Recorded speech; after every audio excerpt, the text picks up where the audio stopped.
Aria told her friends I was finished. She laughed about it over Prosecco in the glittering rooftop lounge of the Monarch Hotel, wearing the sapphire dress I'd bought her from a boutique in Paris. I watched the video 2 hours after my final investor pulled out. It was meant to be a private girls' night, filmed by her best friend, the kind of thing that disappears in 24 hours, but nothing ever truly vanishes. When you still have a few loyal eyes watching the world for you. Her voice echoed from my phone like a slap across the soul. He had it coming. Elias always thought he was invincible. Now look at him, just another sad headline with a trust fund last name. What she didn't know was I wasn't broke. I was just quiet. I was building in the silence. I let the rumors bloom like weeds. I let the jackals feed. Even Noah, the intern-turned plaything she'd been entertaining behind my back, strode into her father's boardroom like he belonged there. Like the seat I once offered him out of loyalty now belonged to him by right. He sat in my chair. But bankruptcy? No. I sold the name, liquidated my assets, cut everything loose except the blueprint.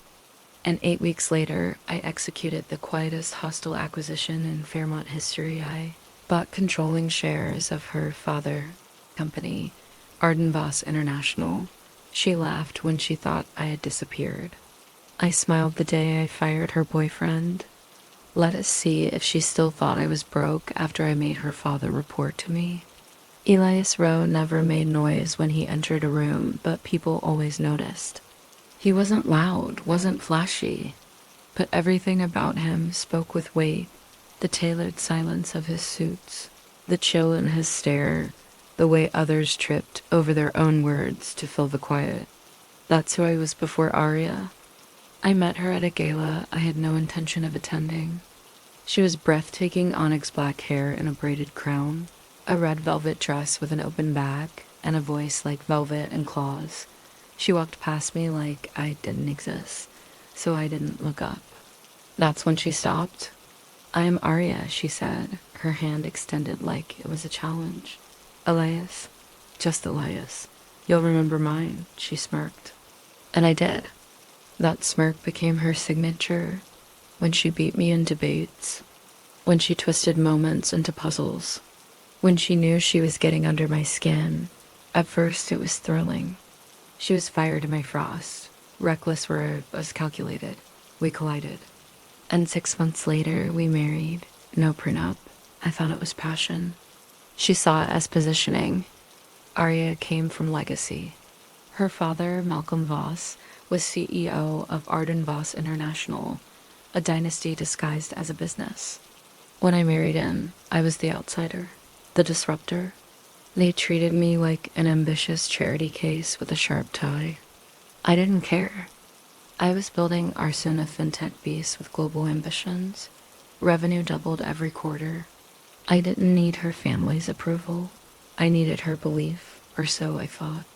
In public, we were flawless. Photographed at auctions, toasted at forums, trailed by paparazzi. But in private, the fractures started quick. She wasn't used to sharing the spotlight, and hated when my name started drowning hers out. It wasn't jealousy, it was hunger. Aria needed to be the sun, not orbit beside one. So when the markets dipped and my liquidity tightened, she didn't ask how I was doing. She asked what it meant for her brand. Nights passed with her networking. I wanted to believe it. Until I couldn't, I saw the texts, dozens, from Noah Leckler, a junior analyst I had mentored personally. He called me sir, showed up early, took notes. Now he was texting my wife, "Miss you already," at 2:13 a.m. When I confronted her, she didn't deny it. She didn't cry. She didn't even flinch. She laughed. "You think you're still someone, Elias?" she said. "You're broke. You're boring. Why would I stay married to a man whose company's on hospice?" I stood there, hollowed out, not because of what she said, but because of how easily she said it. Like I was luggage to leave behind before summer. "You think I was ever yours?" She whispered. "You gave me a name, that's all." That night, she left in the designer heels I bought her, got into a Porsche I leased, and drove off to the same man who once asked me how to shake hands in board meetings. The next day, whispers ignited online. Her friends posted cryptic captions about growth and leaving dead weight. One even mocked my wedding ring, but what none of them knew, I wasn't broke, I was free. Arson? I'd already sold it. Exited clean, no lawsuits, no debts. And while Aria drowned in cocktails and Instagram validation, I was quietly buying up Arden Boss shares. Through 5 offshore proxies, a holding group in Dubai, a misdirection game that would have made her proud if she weren't the target. 3 weeks later, I walked into that boardroom, not as Aria's husband, not as Elias the failure, as their boss. Her father, Malcolm, turned ash white when he saw the documents. The lawyers had delivered the memo. Noah sat there trying to act unbothered. I initiated a full executive review, every recent hire, scrutinized, nepotism, disqualified, and Noah? Especially him, I said, locking eyes. 10 minutes later, as the room cleared, he approached. "This is because of her," he hissed. "No," I replied. "This is because you thought wearing my cologne made you me." He went pale when I added, "I own Arden Boss now, not through marriage. On paper, legally." He left shaking. That night, Aria came to my apartment. Uninvited. She still had the key.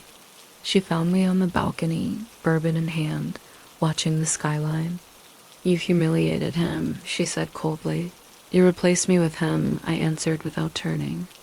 "You bought the company for revenge." "No, I bought it because it was undervalued. Firing him was just dessert. You planned all this?" "Of course I did." "What did you think I was doing crying over your brunch selfies?" For a moment, her face cracked. "Something like guilt? Maybe. You still wearing the ring?"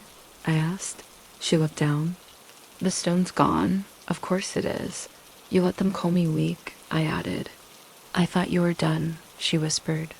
"I didn't know you were still dangerous." I stepped past her. "I don't need your loyalty, Aria. Just your silence." But she didn't stay silent. She sued. 3 weeks later, I sat in my attorney's office, watching the headlines explode. Ex-husband accused of corporate fraud. Aria Voss fights to protect legacy. She weaponized the media. Framed me as a manipulative opportunist. Built a legal team with claws. "You sure this isn't about her anymore?" my assistant Saia asked quietly. "It's about truth," I said. We unsealed the footage.